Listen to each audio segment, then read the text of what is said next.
En el nombre del Padre, del Hijo y del Espíritu Santo. Amén. Continuamos con el catecismo y iniciamos el 10º mandamiento de la ley de Dios, la pregunta 467, que dice así: ¿qué nos prohíbe el 10º mandamiento? No codiciarás los bienes ajenos. El 10º mandamiento, no codiciarás los bienes ajenos, nos prohíbe el deseo de quitar a otros sus bienes y de adquirir bienes por medios injustos.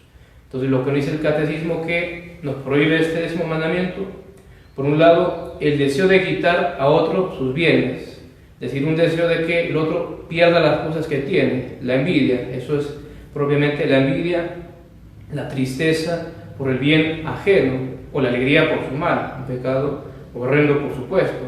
Estar triste es porque el prójimo le va bien, tal vez tenga más o tenga ciertos dones o talentos, y alegrarse de su mal, si le vino una desgracia, si perdió esas cosas.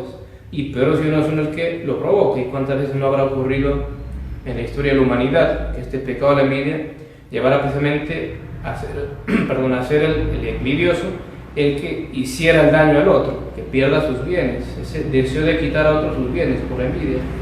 O dice también que nos prohíbe adquirir bienes por medios injustos, es decir, por poner ejemplos, el narcotráfico. ¿Cuánta gente no se mete a ese mundo por esa ambición, esa codicia que es tener dinero, bienes de este mundo y buscar medios fáciles, entre comillas? Y el narcotráfico, cuántas personas, la prostitución, los robos, los ladrones, que es una forma también, digamos, con sus riesgos, pero entre comillas fácil, hacer uno que otro robo y sacamos una buena cantidad de dinero.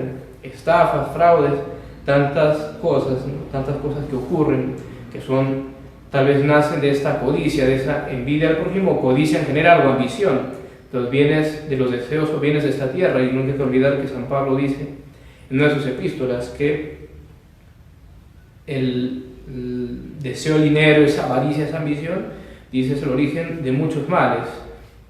Entonces, tener mucho cuidado, y dice, muchos han naufragado en la fe por eso. Los pide siempre a Dios la gracia de tener un corazón desapegado de esta tierra, que no esté prendido de las cosas. Es cierto que se necesitan para vivir, somos alma y cuerpo, pero no apegarnos a ellas, no poner nuestro fin en las cosas de este mundo. Pide siempre a Dios esa gracia. Pasemos a la siguiente pregunta, la 468, que dice: ¿por qué prohíbe Dios aún el deseo de los bienes ajenos? Dios prohíbe los deseos desordenados de los bienes ajenos porque quiere que aún interiormente seamos justos y que nos mantengamos siempre muy lejos de las acciones injustas. Entonces, muy interesante la respuesta del catecismo. La repetimos, nos dice: Dios nos prohíbe los deseos desordenados de los bienes ajenos. Es muy importante marcar la palabra que dice el catecismo, deseo desordenado, porque el puro hecho de que yo vea que mi prójimo tiene tal vez tal o cual bien y yo lo deseara, como uno dice, ay, qué lindo sería también tener eso o algo parecido, evidentemente eso no es pecado, no es codicia. Eso no es lo que nos prohíbe el 10º mandamiento. Lo que nos prohíbe es esa codicia, ese deseo desordenado que llega incluso al punto de la envidia, de si se lo puedo quitar, se lo quito, ojalá le pase algo y lo pierda, y si le pasó algo me alegro. Eso es lo que nos prohíbe el 10º mandamiento, es lo que es pecado. Yo en puro deseo así de me gustaría, sería lindo, por supuesto que sí, no sería pecado, solamente un deseo desordenado, como dice, los deseos desordenados. Es muy linda la respuesta porque dice que nos prohíbe los deseos incluso desordenados, no solamente el de hecho quitar las cosas, sino también los deseos, para que aún interiormente, dice el catecismo, seamos justos, aún en nuestro interior justos, porque evidentemente es una injusticia que simplemente porque el otro lo tiene y yo no, y le molesta, quiera que lo pierda. Eso es evidentemente injusto. Tal vez el otro trabajó y lo consiguió, y si no, en sus padres antes de él. Algo muy justo que no trabaja y uno acapara, bueno, a mis hijos la herencia. Y entiende que no porque no fue él, sino sus padres, ya entonces es lícito querer que no lo tenga o lo pierda. No, por supuesto que no. Y añade el catecismo, y que nos mantengamos siempre muy lejos de las acciones injustas, porque evidentemente si uno ni siquiera en el interior quiere cosas injustas, con mucha mayor razón uno no va a hacer cosas injustas, o a aprobarlas, o en ningún modo alegrarse de ellas.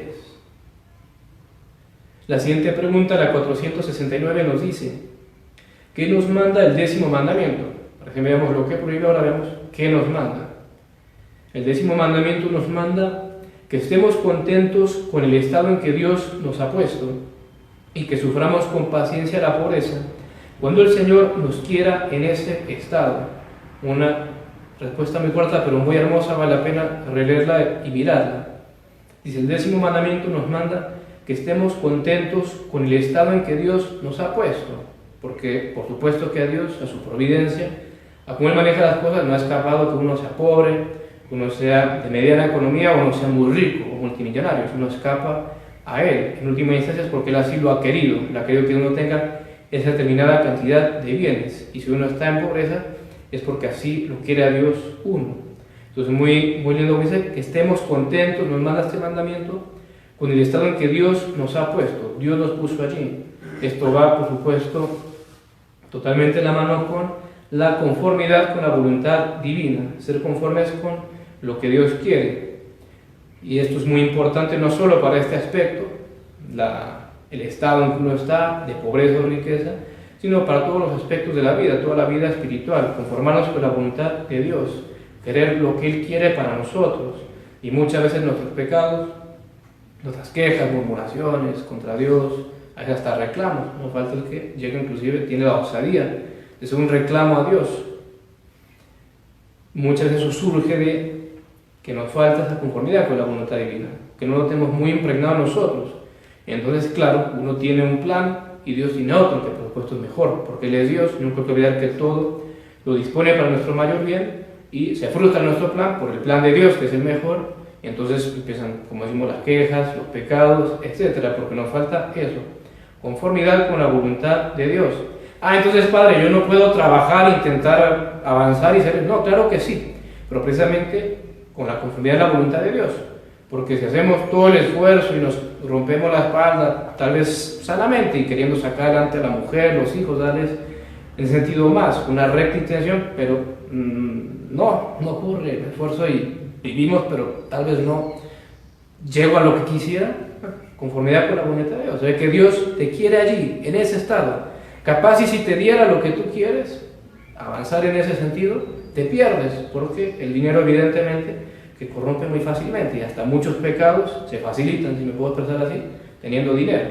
Entonces muchas veces tal vez la razón por la que Dios nos tiene en un estado de pobreza, o tal vez no pobreza, pero no tanto como quisiéramos, es eso, que Él sabe que no vamos a perder, que vamos a usar mal sus dones, lo vamos a usar mal, entonces por supuesto como Él quiere lo mejor para nosotros, no nos da eso. Entonces tener como digo muy en cuenta esto de la conformidad con la voluntad divina es muy importante, como decíamos, para todas las cosas de nuestra vida espiritual, inclusive como enseñan siempre los autores, hasta para los dones de oración, cualquier talento, todo, ser conforme con la voluntad de Dios.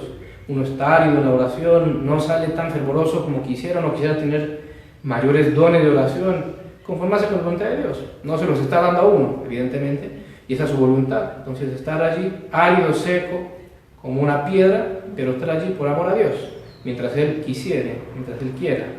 Y así con todas las cosas.